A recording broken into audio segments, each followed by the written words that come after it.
All right, welcome everyone and to the York Festival of Ideas. My name is Purba. I'm a lecturer here at the University of York, and I'll be chairing this wonderful event this evening. Thank you very much for joining us. It's my great pleasure to welcome you all here.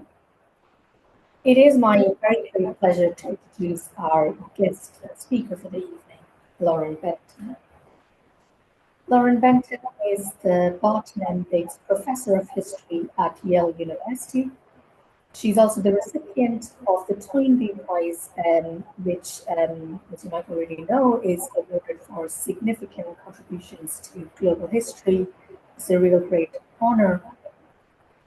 Her books include multiple works on understandings of European empires and sovereignty, and it includes A Search for Sovereignty, Law and Geography in European Empires. She also wrote Rage for Order, the British Empire and the Origins of International Law. Her latest book that came out a couple of years ago is called They Called It Peace, Worlds of Imperial Violence. And this is the one that she will be talking about to us today. I've got a copy here. If you want your own copies, they are available to be bought through Fox Lane Books. So without further ado, over to you, Lauren. Great. Well, thank you very much, Purva, for the introduction, and thanks to everybody for being here. Historians are supposed to feel lucky when we write books that align very closely with topics that are prominently in the news. And I have to say, I would welcome a little less relevance for They Called It Peace, Worlds of Imperial Violence. As I was writing the book, Russia invaded Ukraine. And just a few months before the book's publication, the war in Gaza exploded. And more recently, we've entered a new and more explicit phase of imperial US foreign policy that is backed by threats of force and by the use of force. So these recent conflicts and events, I think, carry very disturbing and real echoes of the imperial past. And I'll reflect on some of these continuities later. I think some of them will occur to you as I describe global patterns of violence between the 16th and the end of the 19th century.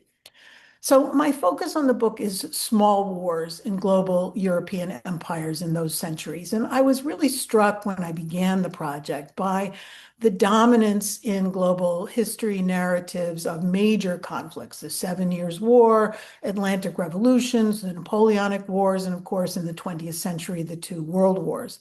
And I was also very aware of tendencies to narrate the history of the laws of war in ways that tended to just omit imperial violence. So one such approach spotlights developments in international law in recent centuries, from the late 19th century when the laws of war were codified, or in the mid-20th century when sovereign states outlawed major war and adopted the Geneva Conventions and other measures to regulate war. Another approach is to tell the history of the laws of war by analyzing just writings by European theologians and jurists. And in both these perspectives, this kind of grinding everyday violence of empires tends to be left out. Or if it's included, it's common to portray colonial wars as just unregulated and chaotic and uniformly extreme. So we arrive then at a kind of story of progress, a long, gradual move towards applying law to contain war's destructiveness. And small wars appear as conflicts that have somehow evaded international controls. They've slipped through the cracks of the rule-based international order. So my book begins, or the research for my book began from a radically different perspective, and it led to very different results. So I begin with the practices of imperial violence and then look for patterns of war making and peacemaking across empires. And by this route, I end up with a new story about global war and peace.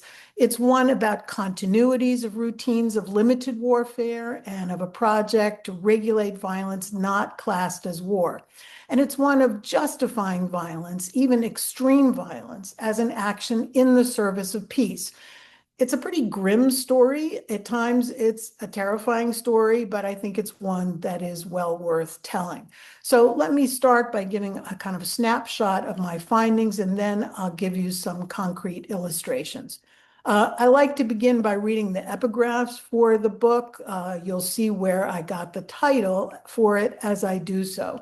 The first is this famous quote by Tacitus, who wrote, "To ravage, to slaughter, to usurp under false titles, they call empire, and where they make a desert, they call it peace." And the second is from this really intriguing novel by Nick Harkaway called The Gone Away War. I'm sorry, The Gone Away World. "We will go to war, but not really, because we don't want to and aren't allowed to. So what we're going to do is, in fact, some kind of hyper-violent peace in which people will die." So the first finding in my book is that serial warfare was really central to the formation and to the operation of empires. So we can think about empires as unfolding in a state of perpetual war, interrupted by bouts of unstable peace. And second, this staccato violence followed clear patterns. It was not chaotic and lawless, and these patterns were truly global. So I characterize two regimes of global violence. One, a regime of plunder, in which raiding and captive taking were ubiquitous, and a regime of what I call armed peace, which was not very peaceful, but operated on the premise that empires were authorized to police order.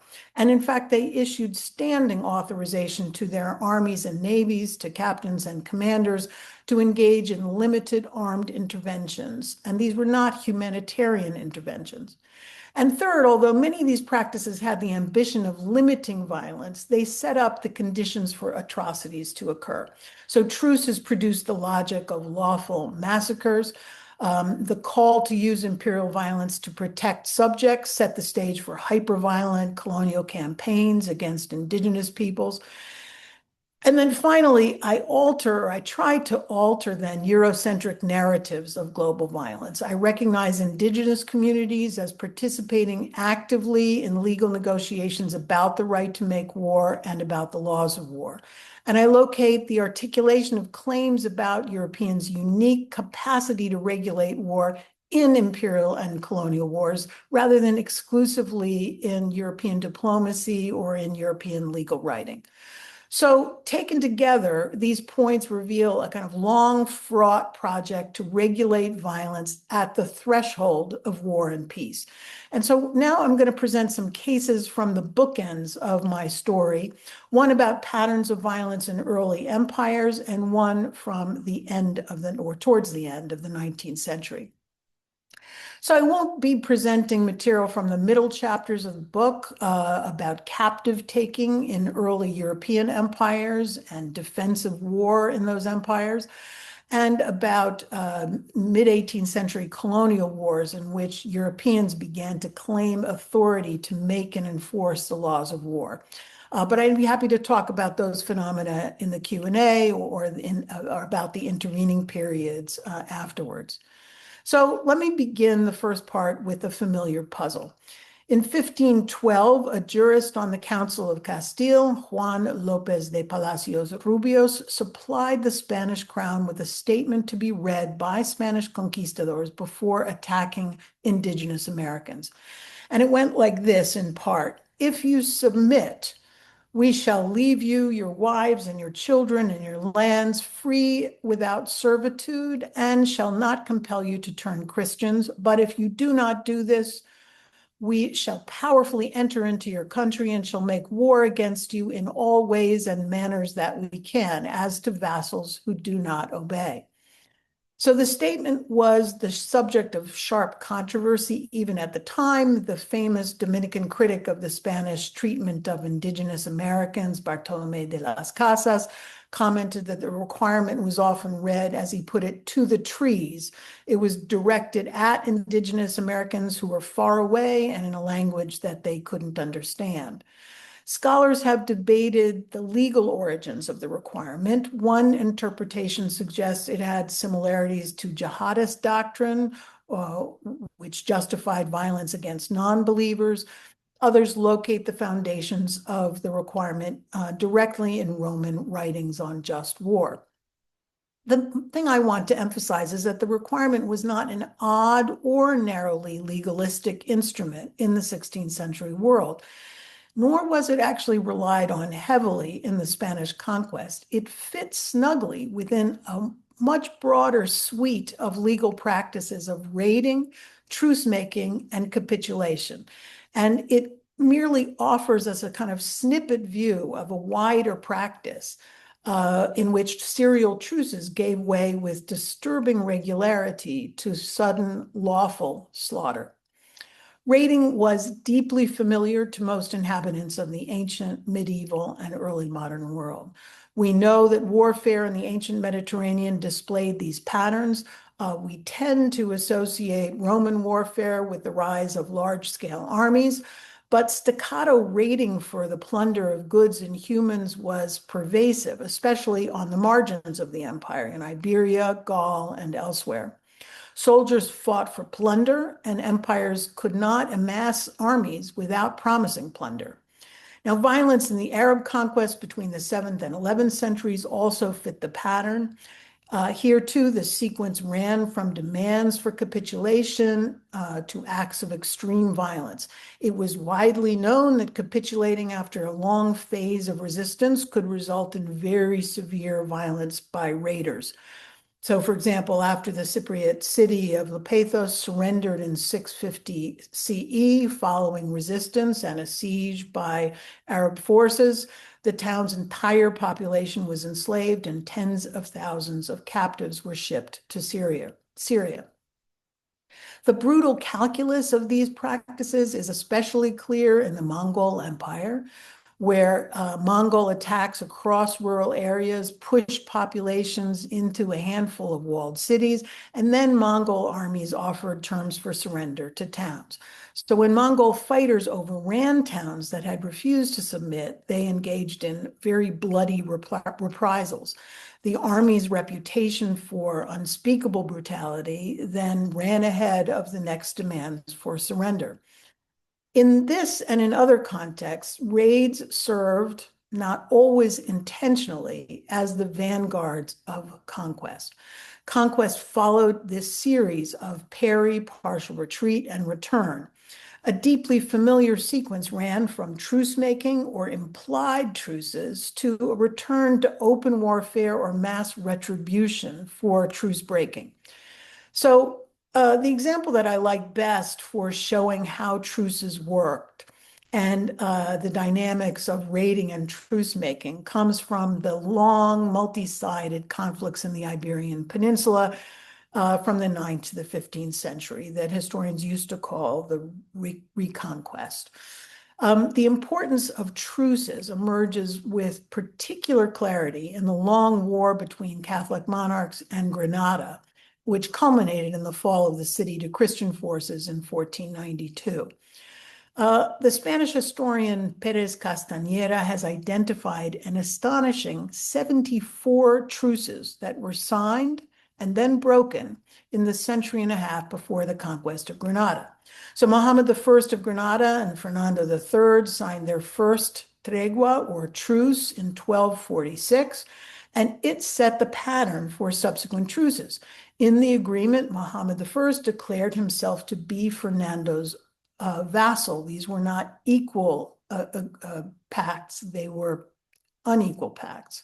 The truce specified a duration of 20 years, although the temporary peace actually ruptured after 18 when Muhammad joined a rebellion of Moriscos, Christianized Muslims, against Castile. So each truce, each subsequent truce, reworked elements of previous agreements, and new truces were negotiated when signers died, and there were even stopgap truces to allow time to negotiate new ceasefires. Ongoing raids influenced the terms of truces, and raiding continued during truces. So there wasn't a single year in the middle decades of this period without at least one recorded raid or counter raid, and there's no question that many raids went unrecorded. Now, the counterpart of the truce was, of course, capitulation.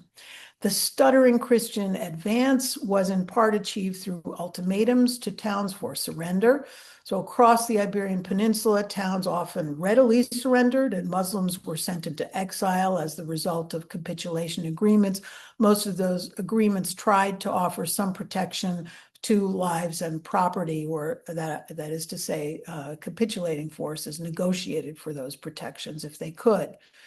Now, we can't appreciate the full impact of truces without recognizing that truce breaking or accusations of truce breaking carried a sharp emotional charge and shaped justifications for extreme violence. Truces were backed by the honor of both parties. Violations signified private ruptures, repudiation of the common good, and a stain on reputations for piety. So not surprisingly, it was very rare for anyone to openly declare the intent to break a truce. Instead, the breakdown of a truce began at the moment of retaliatory actions that served to announce accusations of betrayal. This is a pattern that helps us understand structured violence across the early modern Atlantic and in Atlantic empires.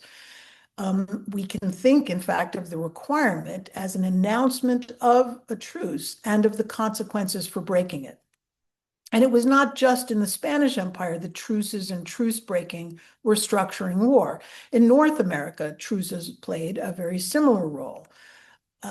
One example is the Pequot War in the decades after the founding of Plymouth Colony and Massachusetts Bay Colony in New England. Here, settlers' attention turned to the lower reaches of the Connecticut River, and there the Pequots were presiding over a confederation encompassing tribute-paying indigenous groups under their protection. A 1637 war between the English and the Pequots featured a horrific massacre of hundreds of Pequots, including women and children. And the facts of the massacre are consistent in the English chronicles. 90 English soldiers with several hundred allied native fighters conducted a surprise attack on a fortified Pequot village at Mystic.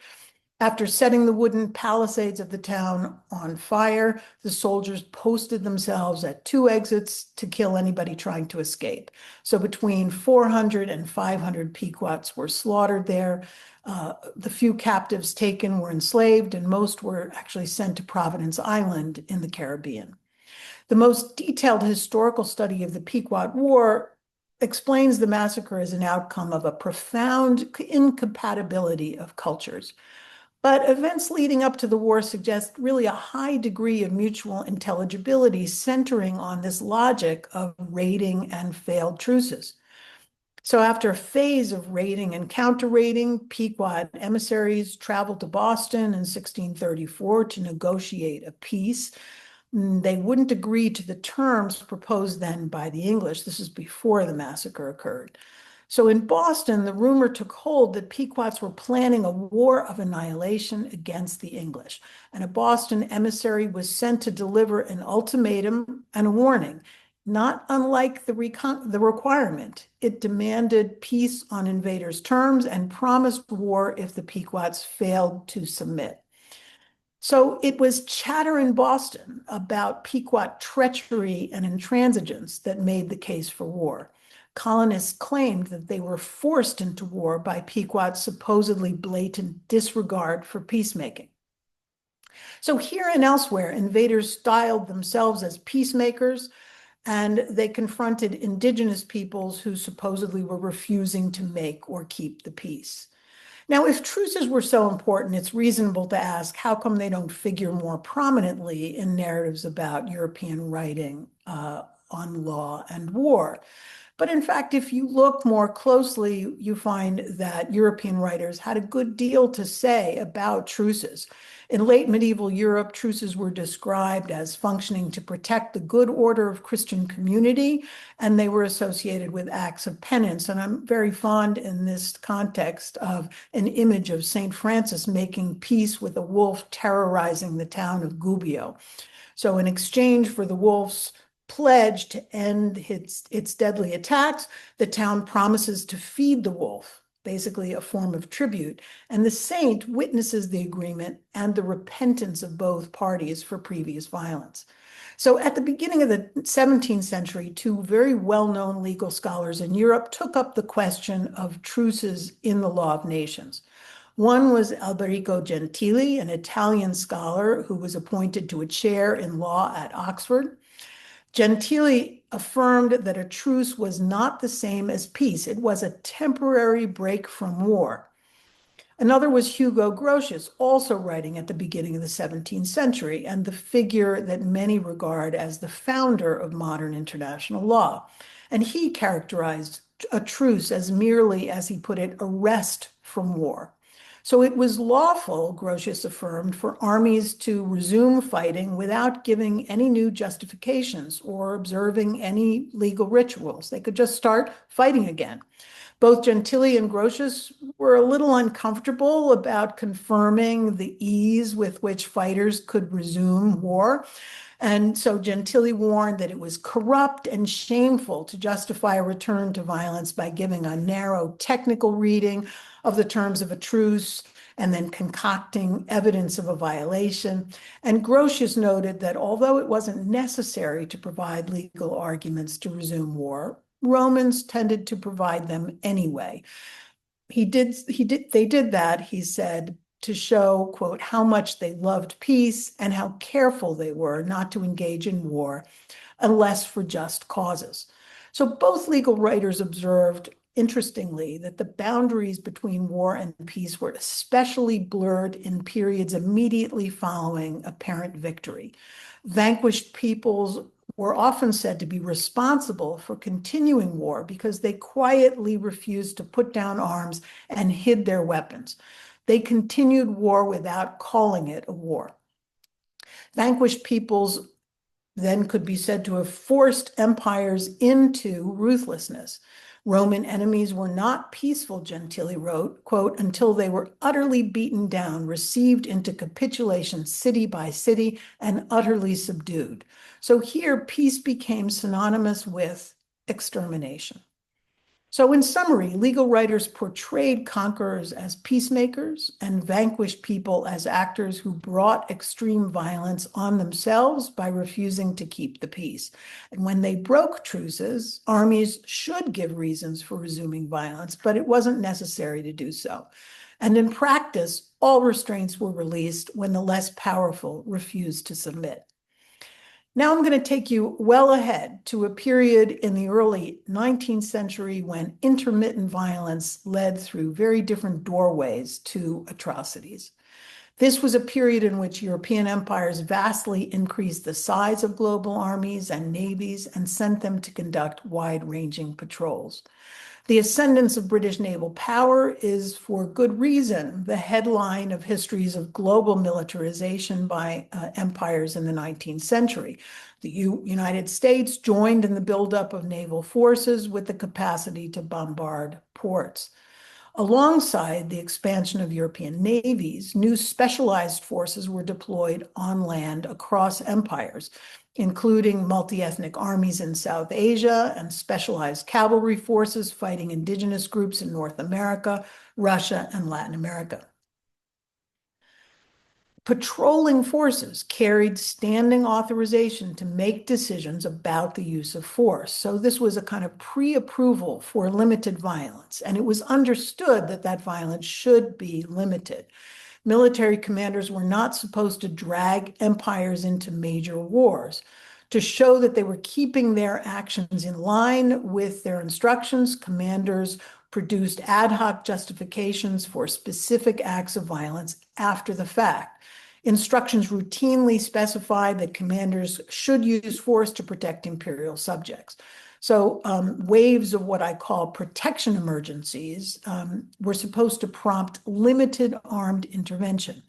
But in various ways, protection emergencies opened the door to spectacular violence. So how did that happen? Clearly, it was possible for a commander to just miscalculate and to use force in a way that set off a larger war. And that happened. But two other patterns were much more prevalent. One occurred when commanders on patrol assumed the role and responsibility of legal agents. They investigated conflicts and then ordered acts of punishment and reprisal on the spot.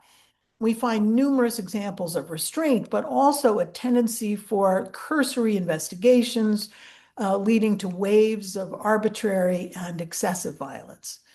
For example, British Navy captains were sent to islands in the Western Pacific to investigate local violence against privately owned vessels and crews, many of which were engaged in kidnapping islanders to work on distant plantations.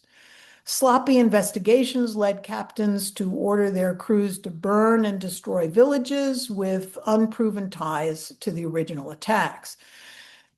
So in a second related pattern, the buildup of protection emergencies produced sudden shifts toward the labeling of entire communities as natural enemies or rebels. And these designations removed indigenous communities from imperial protection, at least temporarily, and exposed them to attack at any time or place. In the book, I offer several examples, but I'm now going to focus on just one example of the second pattern, the so-called Black War by the British against Aborigines in Van Diemen's Land, or Tasmania. Land grabs of settlers in the early 19th century intensified violence between Aboriginal Tasmanians and whites. There were some 50 recorded incidents of violence between Tasmanians and settlers between 1813 and 1823. And a classic protection emergency in 1823 propelled the violence into a new phase. A group of Oyster Bay or Aborigines killed 2 stock keepers and prompted a hunt for the perpetrators, who were caught, summarily tried, and executed. Now here, violent Tasmanians were being treated as criminals under criminal law, but that designation, I should say, did not last. A series of proclamations defined the conditions under which Tasmanians could be treated as enemies. Settlers were told that if they encountered Aborigines who were planning to attack, rob, or murder white inhabitants, that was the language, they could shoot first and ask questions later. In 1828, in declaring martial law, the colonial government announced that Aborigines who moved to unsettled parts of the island would be left alone. This statement then cast Tasmanians who were in the way of white settlement, or who white settlers decided were in their way, as enemies. They had provoked violence against themselves by failing to move, and settlers were authorized to attack them at will. Now, the campaign was structured not as a full-scale war, but as a series of small-scale actions of violence on patrol. And I mention this because there's a tendency always to describe the history of small wars using the language of insurgency and counterinsurgency. And this kind of assumes that these are always small wars that pitted guerrilla groups against conventional armies. But very often the violence organized by empires fit the model of small and even guerrilla warfare. So in Tasmania, some armed parties devoted a few days at a time to chasing groups of Aborigines. Others undertook more sustained missions under military command with the blessing of magistrates. Vigilante groups also formed. Hunting parties tried to spot Aboriginal campfires at night to set up daytime attacks, and militias began to regularly report kill rates of men, women, and children. Some observers claimed that the war was necessary because the Tasmanians were bent on the extermination of whites, much as happened in the Pequot War. And they also described the war as a peacemaking project, a necessary alternative to the otherwise uncontrolled war of private persons that would happen if unruly whites were allowed to do what they wanted. So in other words, public war was being defended as essential to prevent private atrocity. As the patrols delivered hundreds of captives, there was no clear way to define their status under the law. They were recognized neither as rights-bearing subjects nor as prisoners of war. And the uncertainty of their status proved momentarily awkward for the government as it prepared to move Tasmanians to Bass Strait Islands. Local officials settled on describing the Tasmanians as voluntary exiles, and most were removed from their homeland between 1830 and 1835. Now, one thing that's really interesting to emphasize here is this rapid oscillation between regarding Tasmanians as rebels and labeling them as enemy subjects. Either categorization implied a right to unleash extreme violence, but it was this kind of quick alternation between these positions that made settler violence so unpredictable and explosive. For their part, we should mention, Tasmanians also toggled between appealing to British authorities for protection as subjects and representing themselves as independent peoples at war with the British. We should not overlook those strategies because they were unsuccessful, because to do so would suggest that Europeans possessed law and legal reasoning and indigenous people did not. And that was not the case. So put differently, both European and indigenous communities at times acted as if they were operating within a single multi-layered political community, an empire of uncertain bounds. And at other times, they insisted on the international character of the conflicts and their right to take up arms as autonomous political communities, and they called their conflicts wars. So this movement from imperial to international registers of law reflected this challenge of how to use the legal language of war and peace to define ongoing imperial violence. 19th century international lawyers took up this problem. They began to describe a category that they called measures short of war, including acts of intervention, reprisal, and emergency. But they also recognized that many imperial wars did not fit very neatly into those categories. In 1895, T.J. Lawrence wrote in his very well-known Principles of International Law that measures short of war were measures of police against weak and recalcitrant powers. So I love this phrase because it precisely evokes this combination of international and imperial registers, measures of police against weak and recalcitrant powers. And Karl von Clausewitz, the Prussian writer on war, called the phenomenon tame and half-hearted war, a kind of armed neutrality, he said. In other words, these writers positioned imperial violence somewhere between intra-imperial policing and war. And this solution, as I'll just discuss briefly in a moment, continues to appear in justifications of violence in our own time. But first, I want to emphasize how the long history of imperial violence shows how episodes of extreme violence followed logically from regimes of limited warfare. That is, the extreme violence that we would now call atrocities didn't occur in a state of exception, but was a logical outcome of practices designed to limit war. We might label this as something like an atrocity paradox. These debates about limited war still trouble us in the 21st century. So consider just a few examples. In a rambling speech to justify the invasion of Ukraine, Putin highlighted an argument that he'd been making since the annexation of Crimea, that Russian aggression was necessary to the protection of Russian-speaking populations in the region. These arguments clearly belong to a long history of citing protection as a rationale for imperial violence. Labeling the invasion as an act of regional policing similarly echoed the practice of purposefully confusing imperial and international registers of violence. Thus, for over a year, you may recall, Putin insisted that the Russian invasion of Ukraine was not a war, but a special military operation. In recent months, U.S. government's pronouncements about the war in Iran have echoed this tendency to refuse to label war as war and to call it by other names. The tragedy of the truce is also much in evidence in recent events. Ceasefires have proved both unstable and deadly, but without other tools to limit violence, anti-war forces have continued to call for more ceasefires. This is logical, but it's not very effective. We also witness continued recourse to very capacious definitions of war being waged for the supposed purposes of self-defense. Finally, we observe the effects of this rapid alternation between labeling a population as natural enemies and defining them as operating as rebels or outside the law. This label of terrorists is one such rhetorical strategy. The alternation between these categories relieves the accusers of the need to provide precise legal justifications for unmeasured violence.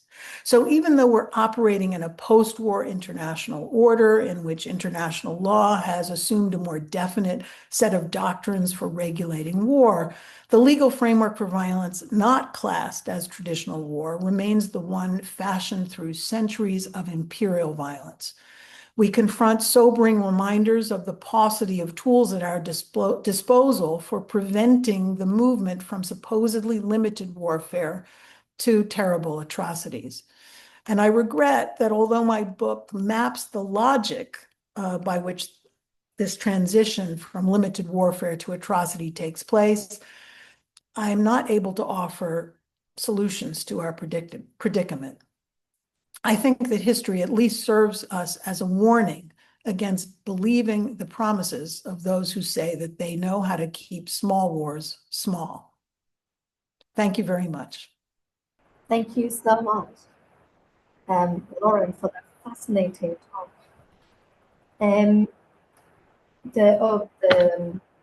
We are now open for questions. Obviously, I think the audience does have many questions because this is concerning something, as you say, not just thinking about historical empires, but also connected to the global order today, international kind of conversations about wars to end wars, and conversations about small wars and limited wars stopping much more major future wars.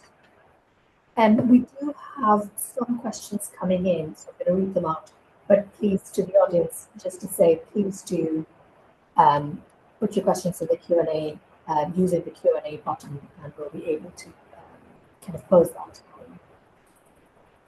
The first question that's posed by one of our attendees is about counterinsurgency.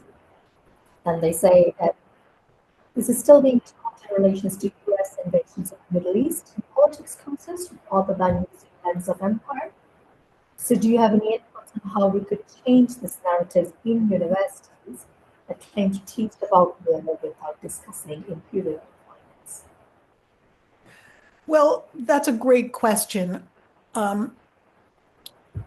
Obviously, part of the reason that I was motivated to write this book is to try to change the narrative and try to change the framework in which small violence is analyzed.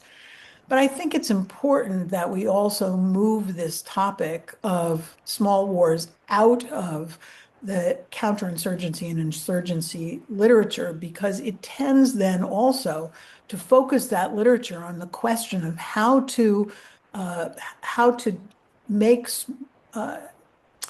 be more effective in running small wars. So the insurgency and counterinsurgency is taught in war colleges, in naval colleges. It's taught as a subject of a kind of craft of managing warfare and doing it better. And I'm frankly not even the least bit interested in the goal of helping people fight small wars more effectively. So I think really just raising these issues in an academic vein, making them a part of global history, using them to generate questions, analytical questions, descriptive questions about warfare, telling different stories about how these wars start and how they progress. I think all of those things are very important to kind of shifting the narrative away from a kind of how to fight how to fight insurgency, and more towards an understanding of where of what's happening and where the political levers for opposing war exist. Yeah, absolutely. And I think the second question is also sort of broadly thinking about the international order. And they say we're seeing an expansion of ceasefires continuously, which don't mean anything. How can we continue to try to expose this idea of international order when it's just peace for the empires and violence when those who are attacked on again? So this is a really tough issue. I wish I had a better way at it. One has to recognize that when you're in the midst of one of these god-awful episodes, that calling for ceasefires makes a lot of sense. I don't want to suggest that doing so is in any sense playing into the hands of superpowers or is somehow morally questionable. We don't have better tools. Calling for ceasefires makes sense. But I do think it would be helpful to recognize that ceasefires are not only unstable and uncertain answers to these conflicts, but they actually hold the potential to set up the conditions for explosions of worse violence. So when you have a ceasefire, it immediately causes, prompts one side or the other to start to accuse the other of breaking the truce. And as the historical examples show, when you don't have to provide a lot of evidence for that, you just start up fighting again. But then it is magnified by this or intensified by this extra energy of a desire to punish peacemakers. So I think it's important to keep this in mind, that it is a very limited tool. Again, I don't know how we get out of this tragedy of the truce, as I call it, that is calling for ceasefires. But I do think we can begin to perhaps be much more aware of their limitations as vehicles for peace. Yeah. The other question, which I thought was really interesting, is much more kind of personal. That's asking, how did you get into researching empires specifically? So I don't think we have enough time for that, but I will say I've been, I started out looking at the legal history of empires in a time when legal history was almost entirely dominated by national histories of law. So it was just siloed. If you did legal history of Britain, you looked at Britain. If you did legal history of France, you looked at France. If you did legal history of South Asia, you looked at South Asia. And this was now several decades ago, and I began to get into this field because I thought really law ought to be a subject within global history. It ought to be examined as a way of organizing relations across polities, and not just through the lens of European texts, but also through this lens of legal practice and legal discourse that was occurring outside Europe. And so that has been a kind of larger project that stands behind much of my scholarship. I have earlier books on what I call jurisdictional politics across empires, and about the spatial organization of empires using that approach. And this book then enters with this view of legalities of violence in the same vein. I call this subject interpolity law, or the history of interpolity order, as a different way of doing the history of international law and international order. Anyway, thanks for that question. Yeah, and we are all the better for it with all the conceptions, as you say, about empire really then becoming the background within which we can understand multiple national legal systems today. Okay, so maybe a couple more questions that we can take.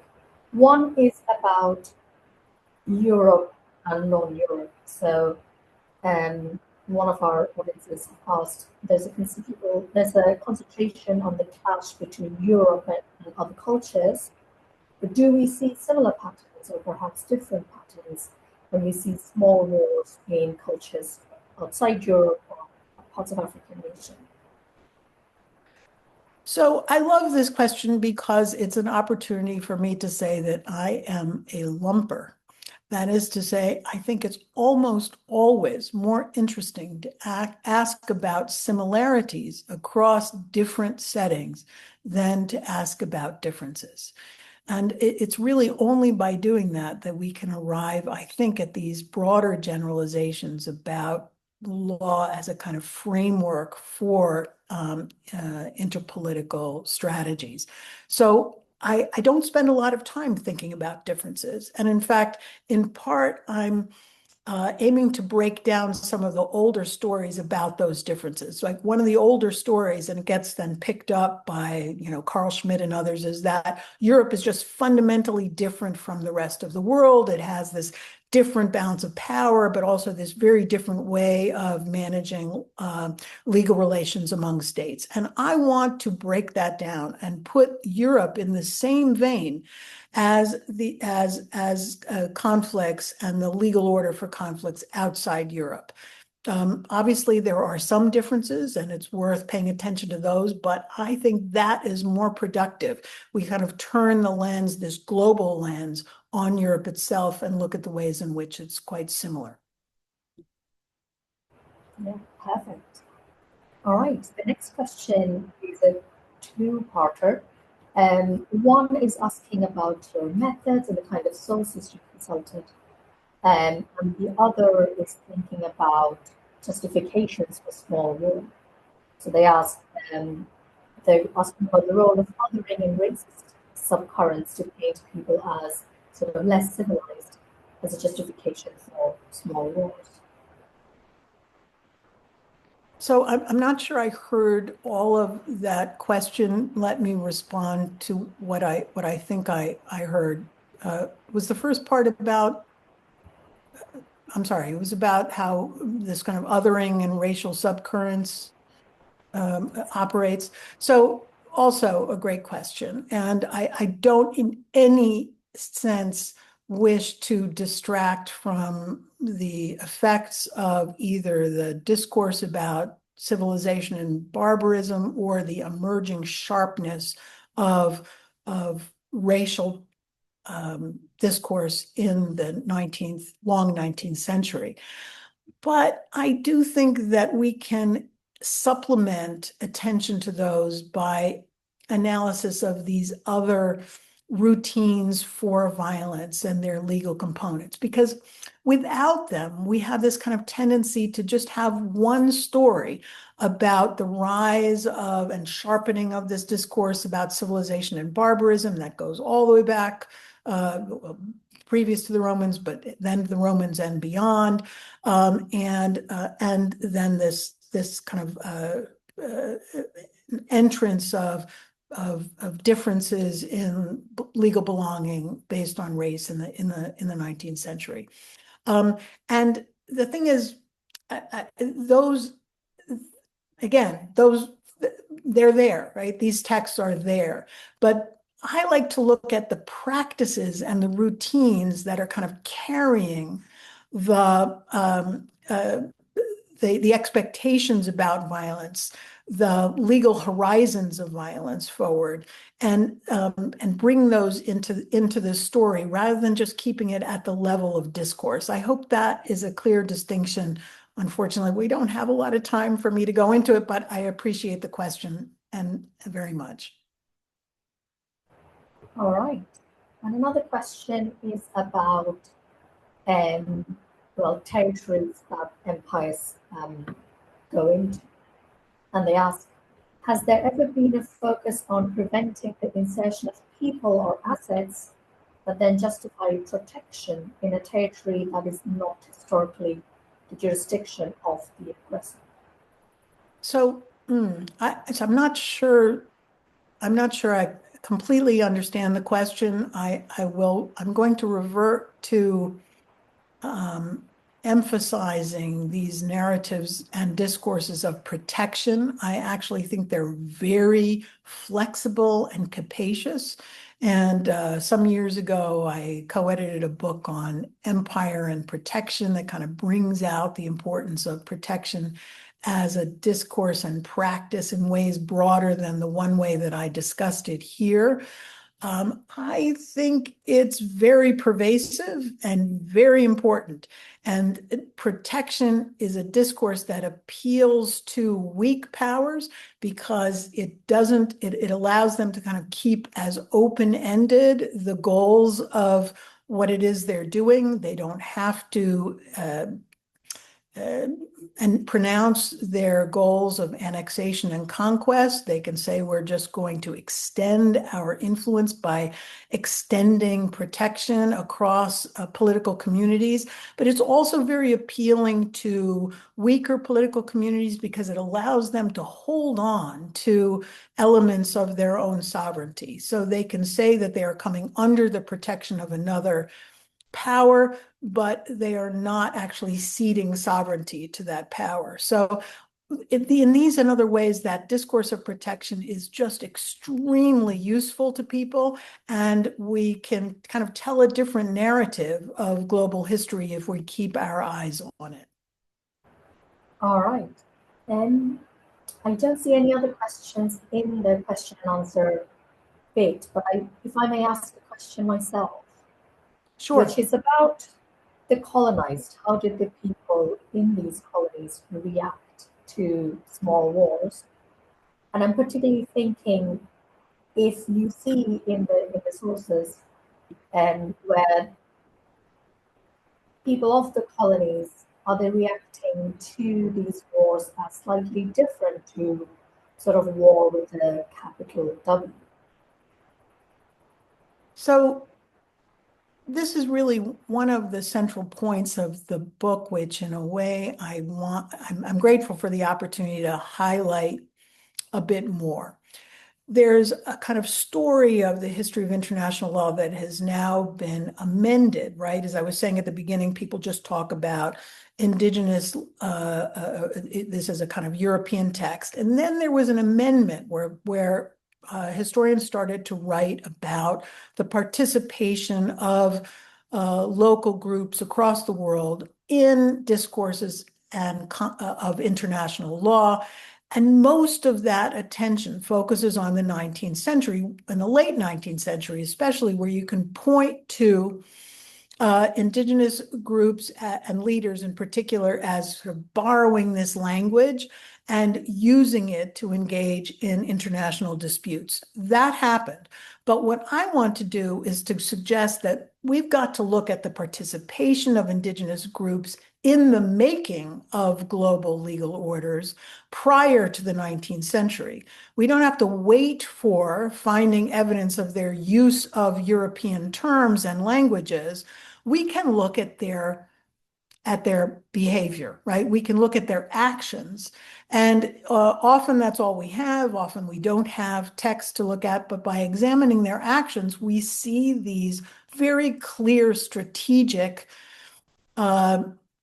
attempts to grapple with the agents of empire and the forces of empire that are bearing down on them. And I think it's important to view these strategies as elements of law. That is, they are not just kind of reflexive strategies. They belong to broader understandings of how power works and how legal authority works, how protection works. And we really need to analyze their strategies in that vein. And I think if we do that, we get to some interesting answers to your question. All right. Well, thank you very much for joining us. I found that fascinating, and it's given me a very new way of thinking about those moments between sort of war and peace. So for the audience, it's thought-provoking as much as it was for me. Thanks, Lauren, for attending this, for coming to Thank talk you. to us, and for answering so many questions from the audience. So all that's left is to say that final thanks, and just to say to everyone else attending that I hope you enjoyed the rest of the Festival of Ideas program. And just to remind you as well, if you want to get a copy It's Lauren's fantastic book. You can do that through the festival partner, Foxley Books. So please join me in thanking you, Lauren, and please have a wonderful evening. Thank you.